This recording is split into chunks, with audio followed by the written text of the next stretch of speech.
Welcome to Afra Global 24, your trusted source for breaking news, deep insights, and stories shaping Africa and the world. Stay informed, stay connected, and experience the news that matters. Right here, 24/7. Madagascar, the island of beauty, biodiversity, and peace, now stands at the edge of history. Just days ago, its president vanished from the capital, fleeing the country under the cover of night. His escape comes as thousands of young Malagasy, led by a defiant generation of Gen Z activists, took to the streets demanding change. Real change. For weeks, the youth of Madagascar have marched, not with weapons, but with smartphones, megaphones, and conviction. Their message? Enough. Enough of corruption, enough of joblessness, and enough of leaders living in palaces while millions live without power or water. It started as a small student protest in the University of Antananarivo, but within hours, it became a nationwide movement, spreading through TikTok, Telegram, and X, formerly Twitter, faster than the government could react. In a nation where 70% of the population is under 30.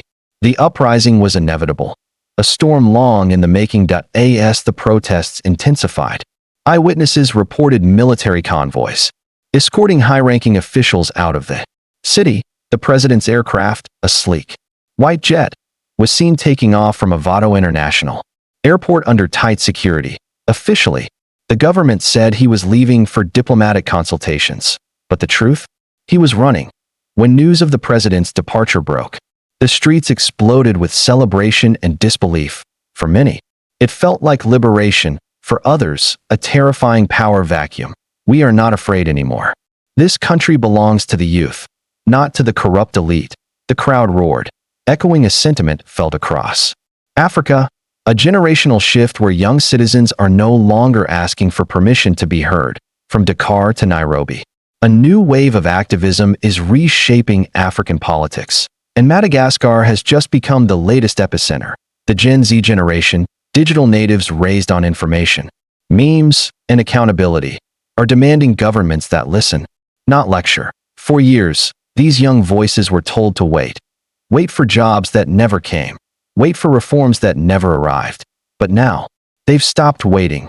What began as peaceful rallies quickly turned into full-scale confrontations. Police fired tear gas. Protesters responded with stones and slogans. Entire districts of Antananarivo became battlegrounds between a government clinging to power and a generation demanding justice. As international media scrambled to make sense of the chaos, one fact stood out. The government had underestimated the very people it dismissed as the social media generation. But in 2025, social media isn't just communication. It's organization, mobilization, and revolution. Gen Z activists used encrypted chats and mapping apps to outmaneuver security forces. Within hours, they built real-time protest networks, a decentralized movement that no single order or shutdown could silence. That we've never seen anything like this before. The youth are not afraid. They are organized. They are everywhere, from rural villages to urban neighborhoods. The anger spread, fueled by years of neglect, rising food prices, and corruption scandals that touched the highest levels of power. And then, something remarkable happened. Reports began surfacing of military units refusing to open fire. In some cases, soldiers joined the demonstrators, marching shoulder to shoulder with the youth. The tide had turned. As power slipped away, the ruling elite retreated into silence. Communications were cut. State television stopped broadcasting. But the people had already seized control of the narrative, online, on the streets, and in the hearts of millions watching around the world. It was a sight that captured a continent's attention. Thousands of lights shining against the night sky, symbolizing the dawn of a new era. Whether the president returns or not, the message from Madagascar's youth is clear. The future will not be dictated from above. It will be built from below. By sunrise, the same young people who had shaken the government were sweeping the streets, handing out food, and organizing community patrols. They were not destroying their country. They were reclaiming it. Madagascar's Gen Z has lit a flame that cannot be extinguished, a demand for dignity, democracy, and accountability. And across Africa, millions are watching, wondering if their own nations might be next. On the island of Madagascar, a storm has erupted, not from the ocean, but from the hearts of its people, for decades. This island nation off Africa's southeastern coast was known for its calm, its distance from the turbulence of the mainland. But now, Madagascar has become the latest epicenter of a youth uprising sweeping across the continent, a movement that refuses to be ignored. The streets of Antananarivo, usually alive with markets and taxis, now echo with the chants of a new generation. Young men and women, some barely out of school, stand shoulder to shoulder, waving their national flag and demanding justice. Their message is simple but powerful. We deserve better.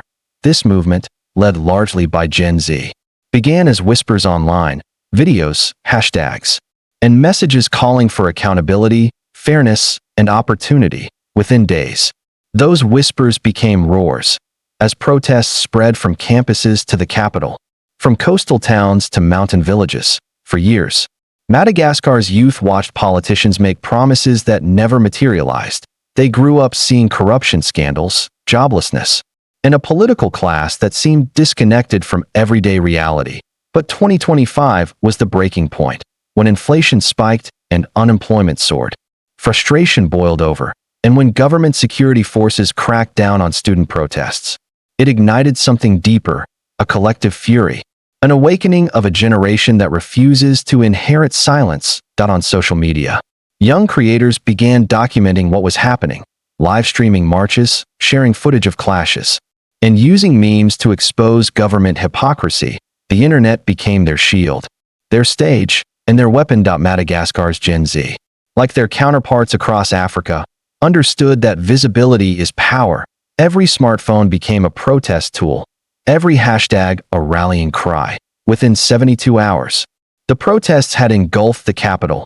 Tens of thousands flooded Independence Avenue, singing, chanting, holding placards that read, "We are the future, and our silence ends today." Police deployed water cannons and tear gas, but the protesters didn't back down. Videos of young women confronting riot shields went viral across the continent, sparking messages of solidarity from Dakar, Lagos, Nairobi, Ouagadougou, and Johannesburg. Then came the moment that changed everything. Late one night, reports emerged that the president, long accused of corruption and nepotism, had fled the country. His motorcade, seen leaving the palace under heavy guard, raced to the airport. Within hours, his private jet had vanished into the skies. By morning, the news spread like wildfire. The head of state had abandoned his post. The people poured into the streets, not just to protest, but to celebrate. They waved flags, danced, and shouted the slogan that had defined their movement. Madagascar belongs to its youth. For many, it was a moment of pride and vindication. For others, a moment of uncertainty. Who would lead next? What came after the victory? But one thing was clear. The youth had proven their power in a nation where nearly 70% of the population is under 30. The generational balance had shifted irreversibly. For the first time in Madagascar's modern history, governance was no longer something done to the youth. It would be shaped by them. What's happening in Madagascar is not isolated, it's part of a continental awakening. Across Africa, young people are standing up, not through violence, but through voice, unity, and technology. In Senegal, youth protests shook the political elite and reshaped elections. In Kenya, students led nationwide marches against corruption and economic injustice. In Burkina Faso and Mali, young officers and civilians alike called for sovereignty and dignity over foreign dependence. Madagascar's uprising is the latest echo of this growing Pan-African rhythm, the sound of a continent reclaiming its agency. When historians look back on this decade, they will see a clear pattern. The 2020s are Africa's decade of youth defiance, a movement built not on ideology, but on necessity. Because while the world debated Africa's potential, its youth decided to act. They understood that their future would not be handed down from parliaments or presidents. It had to be taken peacefully, persistently, and publicly. As the dust settled in Antananarivo, scenes emerged of young volunteers organizing food drives, cleaning up debris, and forming local community watch groups. They weren't waiting for orders. They were taking responsibility. In makeshift tents across the city, discussions began, not about revenge, but about rebuilding. What kind of country do we want to inherit? What kind of leadership should we create? For the first time, the word youth no longer meant inexperience. It meant innovation. These were the young engineers designing renewable energy projects. For rural villages, the young activists demanding transparency. In government contracts, the young artists using music and film to awaken consciousness. This was not chaos. It was the birth of civic responsibility, raw, unfiltered, and unafraid. The government in exile, stunned by the uprising, released statements from abroad blaming foreign interference and misinformation. But the people knew the truth.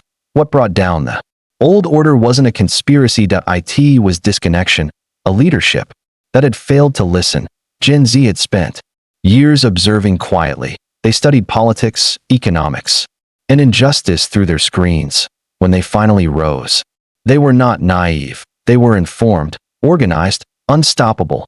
Internationally, reactions were mixed. Some Western governments called for stability and dialogue, code words for maintaining the status quo.